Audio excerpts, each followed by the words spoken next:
కేంద్రంలో క్యాబినెట్ విస్తరణకి రంగం సిద్ధమవుతోందా? కేంద్ర క్యాబినెట్లో టీడీపీకి మరొక పదవి దక్కనుందా?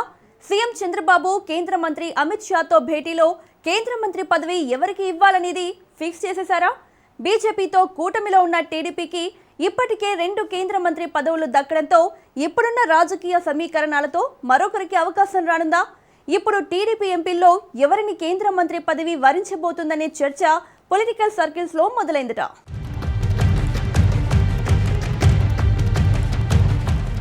2024 ఎన్నికల్లో ఏపీలో బీజేపీ, టీడీపీ, జనసేన కూటమి విజయ భేరి మోగించింది. దీంతో కేంద్రంలో టీడీపీకి ఒక కేంద్ర సహాయ మంత్రి పదవితో పాటు కీలక శాఖకి చెందిన మంత్రి పదవి వరించాయి. అయితే త్వరలో 4 రాష్ట్రాలలో ఎన్నికలు రాబోతున్న తరుణంలో రాజకీయ సమీకరణాలు ఒక్కసారిగా మలుపు తిరగబోతున్నాయని రాష్ట్ర రాజకీయాల్లో టాక్ వినిపిస్తోందట. ఎన్నికలు జరగబోయే రాష్ట్రాలకు కీలక పదవులు దక్కబోతున్నాయి. ఈ నేపథ్యంలో పలువురికి కేబినెట్లో స్థానం కల్పించడంతో పాటు ఏపీ నుంచి కూడా ఒక పదవి ఇచ్చే అవకాశాలున్నాయని చర్చ జరుగుతోందట. ప్రస్తుత కేంద్ర మంత్రి రామ్మోహన్ నాయుడుకి కేటాయించిన శాఖను మార్చే అవకాశాలున్నాయని సమాచారం. దీంతో ఇప్పుడు ఏపీ నుంచి కేంద్ర మంత్రి పదవి ఎవరిని వరించబోతుందనే అంశంపై రాజకీయ వర్గాల్లో చర్చ జరుగుతోందట.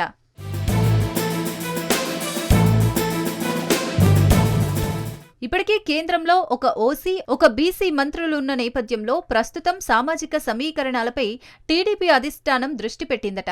అందుకే ఒక ఎస్సీ సామాజిక వర్గం నుంచి కేంద్ర మంత్రివర్గంలో చోటు కల్పించే అవకాశాలు ఎక్కువగా ఉన్నాయనే టాక్ నడుస్తోంది.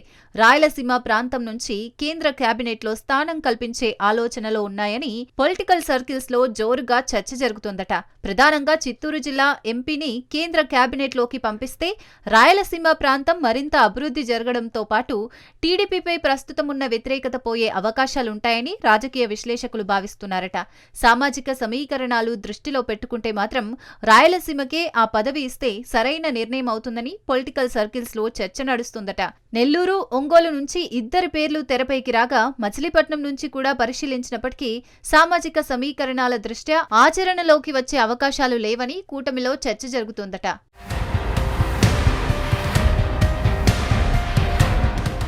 కేంద్ర కేబినెట్లో ఏపీ నుంచి టీడీపీ, బీజేపీకి చెందిన ఎంపీలున్నప్పటికీ జనసేన నుంచి ఒక్కరికి కూడా అవకాశం దక్కలేదు.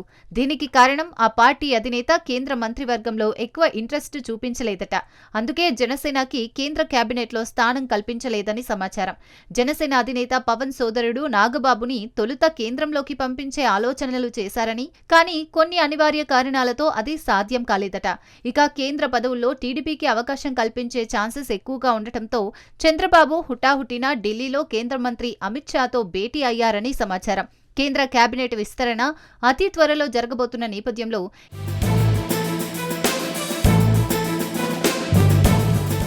కేంద్ర మంత్రివర్గంలో మార్పులు, చేర్పులతో పాటు టీడీపీకి మరొక స్థానం కల్పించే యోచనలో ఉందని సమాచారం. దీంతో సామాజిక సమీకరణాల దృష్ట్యా ఎస్సీ వర్గం నుంచి కేంద్ర కేబినెట్లో అవకాశం కల్పిస్తే రాష్ట్రంలో కూటమికి మంచి మైలేజ్ వచ్చే అవకాశాలున్నాయనే చర్చ జరుగుతోందట.